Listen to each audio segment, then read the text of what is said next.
nasa imong kwenta si Marky?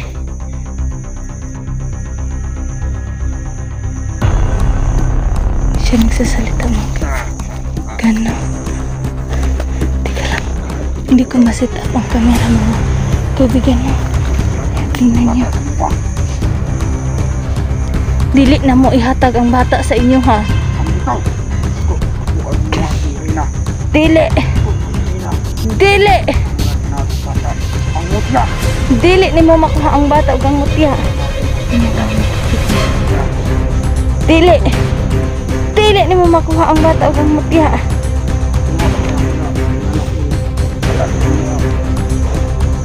Unsa imong alas? Dili gihapon mi mapilde. Asa si Marky? Nganong naa sa imo ang iyang kwintas? Asa? Asa si Marky? Dili lagi to nimo makuha. Asa si Marky? Ya.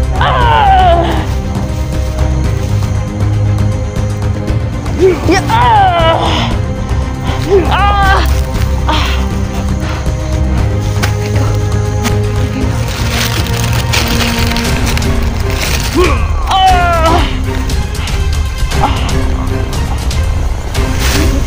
Dili mo makuha ang bata o ang mutya.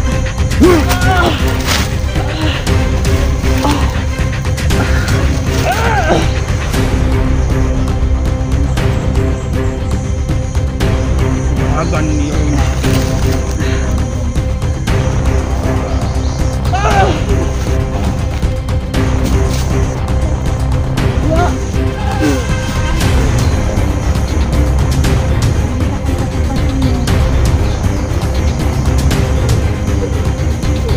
Natagalan lang ako konti. Panoorin natin mabuti ito ang nangyari sa kanya.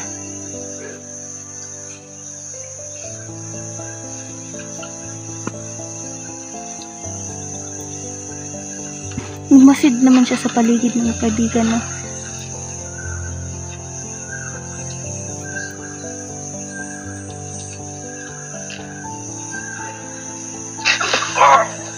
Ayan pala kaibigan. Nilagyan siya na may nilagay sa liig niya. Hindi ko alam kung ano yun. Para mga kaibigan no. So andito pa ako ngayon. Sa ngayon umuwi muna ako saglit no. Kasi may kukunin akong napaka-importanteng bagay. At kailangan ko ring magmadali kasi may usapan kami ni Marky kung saan doon kami magkikita sa lokasyon niya. Ngayon may kukunin talaga akong napaka-importanteng bagay na hindi dapat mawala sa akin kasi nga ito yung ano ko, kumbaga nandito yung lakas ko na nilagay ko kasi siya dyan sa bahay tapos iniwan ko na lang para naman maging sagrado yung bahay ko. Sa ngayon babalikan ko siya kasi kailangan na ko siya mga kaibigan no? Kaya dito bumalik ako dito sa bahay ko. Ayan yung bahay ko mga kaibigan no. Sa ngayon tahimik pa. Sa ngayon tahimik yung buong paligid. Wala akong nararamdaman na may paparating na kalaban ni isa. Kaya kailangan ko din pakainin muna mga alaga ko no, kasi kawawa naman sila pag hindi ko pakainin. Tapos may kukunin akong mahalagang bagay kaya kailangan ko talagang makauwi. Sa mga nagtatanong bakit kala ko ano yan. Sa mga nagtatanong bakit napunta ako kaagad dito, hindi ko na po pinakita sa inyo kung paano ako nakarating dito. Tapos babalik din ako kaagad kasi kasi may i-rescue pa kami, mahirap na kasi noon. Tapos si Marky, kailangan ko ding mapuntahan kaagad si Marky at baka mapahamak pa siya. Teka lang mga idol, mga kaibigan, na pasukin ko lang yung bahay.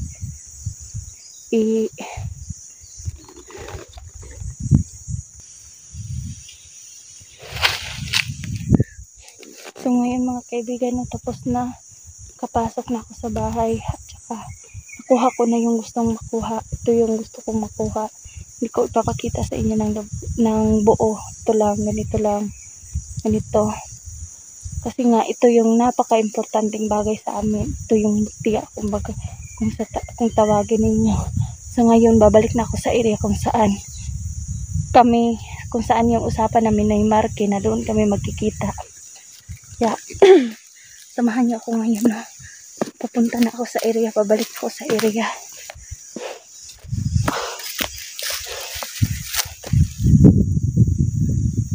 Tingnan ko muna yung paligid na baka may yung bahay ko, mga kaibigan, tapos na naproteksyonan ko na siya, kaya hindi yan basta-basta masusugod ng kalaban.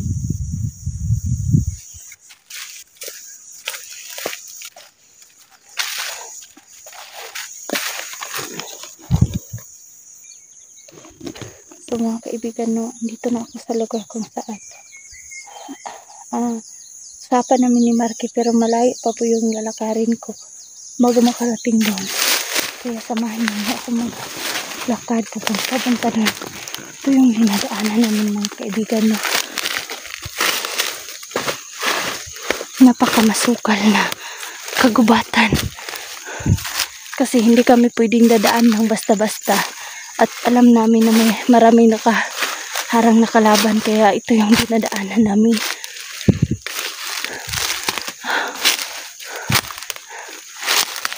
Ngayon mga kaibigan.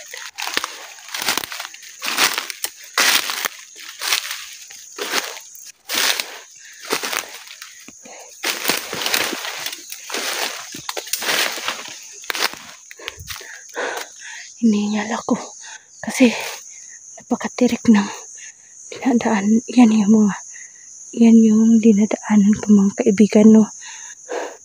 Ano to? Yung dinadaanan ko mga kaibigan, no, is bundok.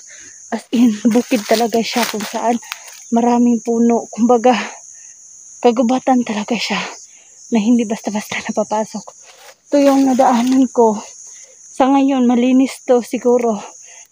May nagmamayari nito kaya nilinisan. So, tuloy na tayo mga kaibigan. Ayan. Pahinga muna tayo, no. Kailangan ko din magmasid-masid sa paligid. Baka may biglang susulpot na kalaban. Hindi naman pwede na porket may dala o may kapangyarihan ako, bigla na lang akong kampante na lang ako. Hindi naman ganun. Lagay ko muna yung camera ko dito mga kaibigan, no. Paano ba to? Pahinga muna ako saglit. Upo muna ako dito mga kaibigan, no.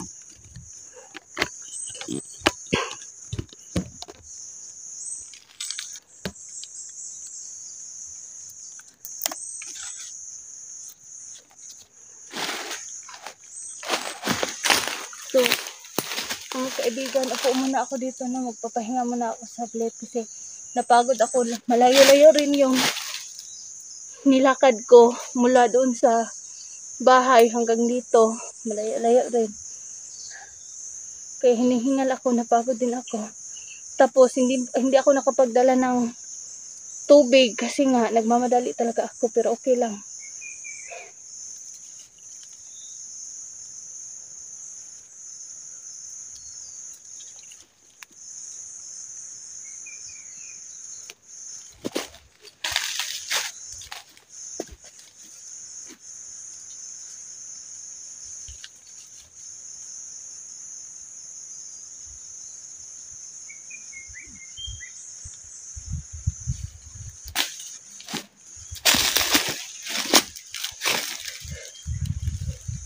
Ganito talaga mga kaibigan, no. Hindi rin pwedeng porket walang nakasunod sa'yo, ikampante ka na.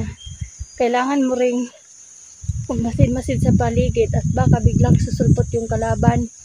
Kasi sa ngayon, napakalakas talaga ng orasyon ng kalaban kasi inorasyonan sila ng Reyna na mas lalong pinalakasan nila yung orasyon nila para matatalo talaga nila ako. At hindi ko na rin maramdaman na nandito sila o wala kasi nga pinalakasan ng Reyna na. Pinalakasan dalo ng Reyna. Grabe na yung Reyna ng itiman, no. Pakalat-kalat yung mga tauhan niya kahit saan.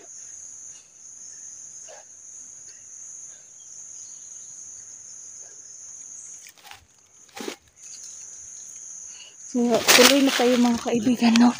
Para makarating na tayo. Nagpapahinga lang kasi ako saglit. Yan yung dadaanan ko. Papunta doon sa itaas. Tara na mga kaibigan, no?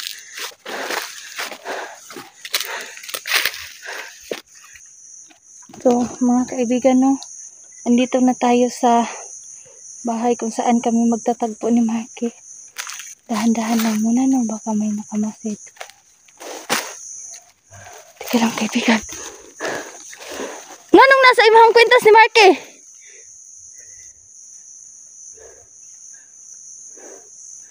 Hindi siya nagsasalita, mga kaibigan, no? Teka lang. Hindi ko ma-set up ang camera, mga kaibigan, no? Tingnan nyo. Dili na mo ihatag ang bata sa inyo, ha? Ang bitaw. Dili. Dili. Nanglan nga natong bata. Ang mutya. Dili ni mo makuha ang bata ug ang mutya. Tingnan mo, kaibigan. Dili. Dili ni mo makuha ang bata ug ang mutya. Makuha ako na. Pinanak ko. Alas mo. Unsa imong alas? Dili gihapon mi mapildi. Asa si Marky? Nganong naa sa imo ang iyang kwintas? Asa? Ano ka? Hindi tabo siya. Hindi ka gusto mamatay ito. Asa si Marky? Ang kamutya. Dili lagi to nimo makuha. Makuha na muna ang bata. Asa si Marky? Ya.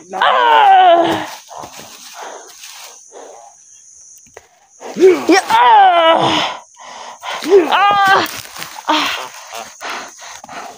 Ikaw, kaibigan na.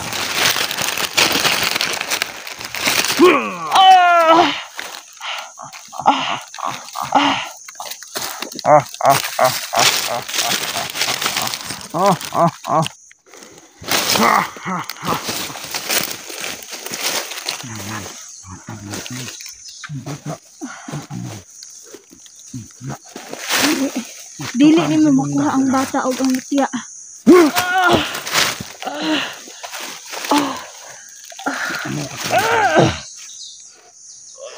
Hindi na nakatalang sa pagkaroon. Okay. Pidahagan niya na ano ang mga gamang kapalaray.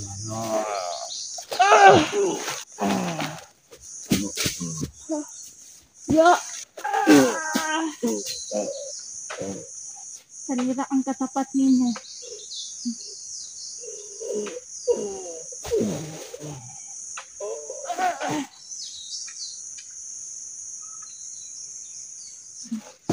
Mga kaibigan, no? Sakit.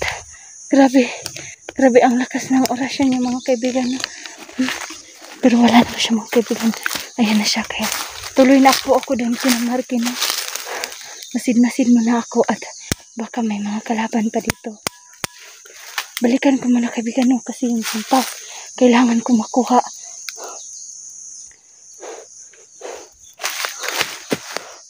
Kunin ko yung kuntas ng kaibigan, no?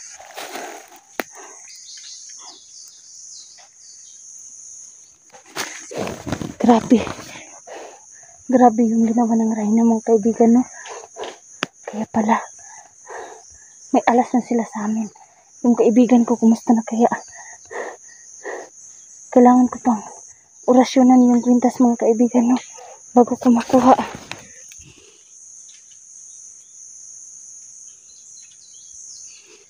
Kasi nga ang higpit ng pagkakataga ito yung kwintas ni Marky. Tuloy na ako, mga kaibigan, no? Teka lang. Masid-masid muna ako, no?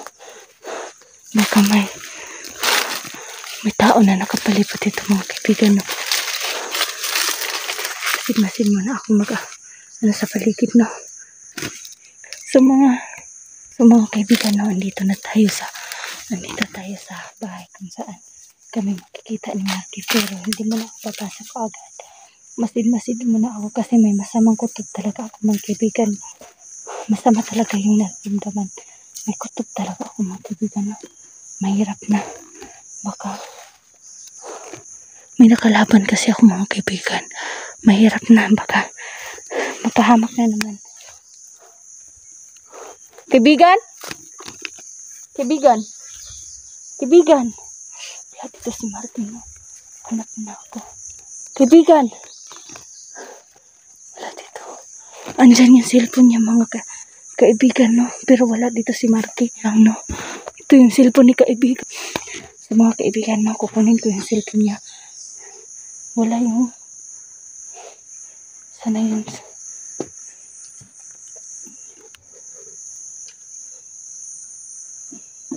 Ito yung cellphone niya. Tingnan niyo mga kaibigan, oh. Ano niya? Naka-play. Naka-play pa. Tapos si Marky. Naka-play yung cellphone niya, mga kaibigan, no? So, mga kaibigan, hindi ko alam kung nasan si Marky, pero may kutob ako na kinuha siya ng mga kalaban. Kailangan ko siyang makuha kaagad bago pa siya tuluyang mapahamak. Grabe ang tatapang ng mga kalaban. So, ito yung cellphone ni Marky, mga kaibigan, no? Kailangan ko rin magmadali at aalis na dito. Baka balikan nila ako or balikan nila itong cellphone ni Marky. Grabe yung mga kalaban ng kaibigan, no? Wala talaga si Marky dito kahit anong hanap ko pa. So, tika i-play ko muna tong video ni Marky, no, kung ano nang nangyari. Baka, kasi naka-video na to eh. Baka may makita ako dito. Tika lang.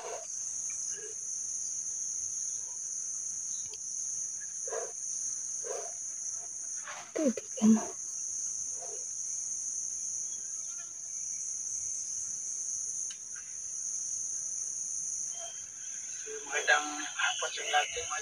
Pagmasdan ko yung video niya, mga kaibigan, no, baka may makuha ako ditong ebidensya or ano, para alam ko kung sino yung kumuha sa kanya.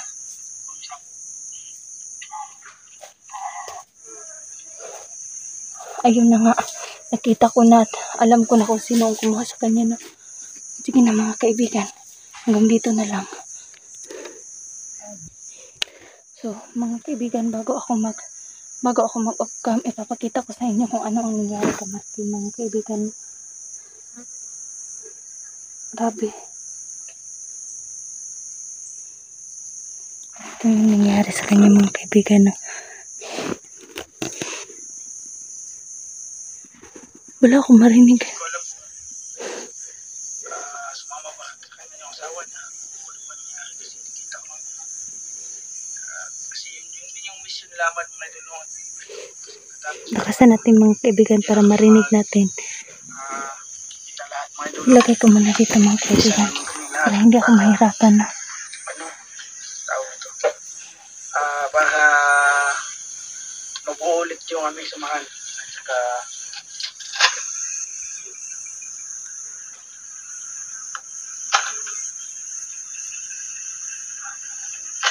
Ayan, nagmamasid siya mga kaibigan kasi may narinig siya.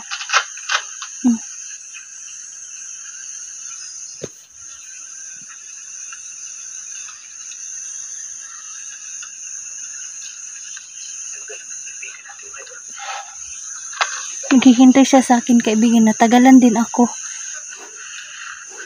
Kasi nga nagmasid-masid din ako sa paligid at baka nasundan ako ng mga kalaban. Sana dinala yung bag mga idol, no? Kasi nandun yung mga pagkain ng mga idol. Kasi salamat pala sa nagbigay ng mga ano ko na bag mga idol, no?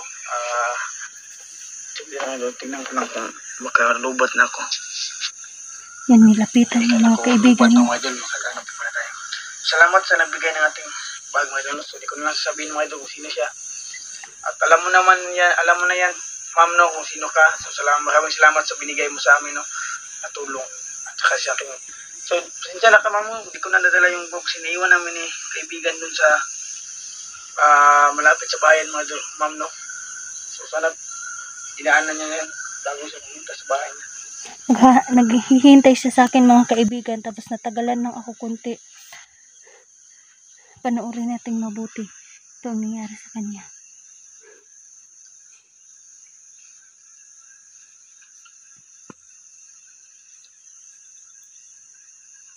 Masid naman siya sa paligid, mga kaibigan, no?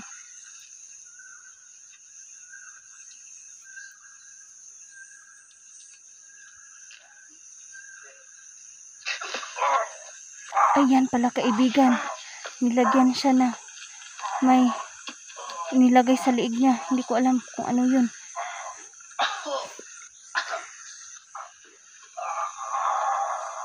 Yan yung dahilan mga kaibigan.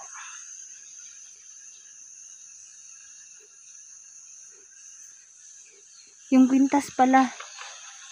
Galing yan sa mga itiman mga kaibigan. Yun pala ang dahilan kung bakit. So nakita naman natin ang nangyari kay Marky, no? Yung kwintas pala ang dahilan kung bakit siya nanginginig. Tapos kinuha siya ng mga itiman.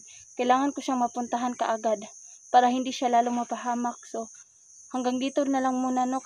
Kailangan ko munang magmadali at hanapin siya para hindi siya mapahamak lalo. Pinabahan ako dun sa kaibigan ko. Ang tagal ko kasi may nakasalubong kasi akong kalaban din. Nagtataka ako bakit nasa kanya yung pintas. Yun pala may nangyaring masama sa kanya. So mga kaibigan, no, hanggang dito na lang. Nabahan ako sa kaibigan ko, baka ano nang mangyari, hindi ko siya maramdaman ngayon. Kasi nga dahil dun sa kwintas siguro, kaya hindi ko siya maramdaman mga kaibigan. So hanggang dito na lang. Maraming salamat po sa mga sumuporta sa akin. Na may patuloy nyo pa rin akong suportahan. At maraming salamat sa lahat ng mga tumulong sa akin.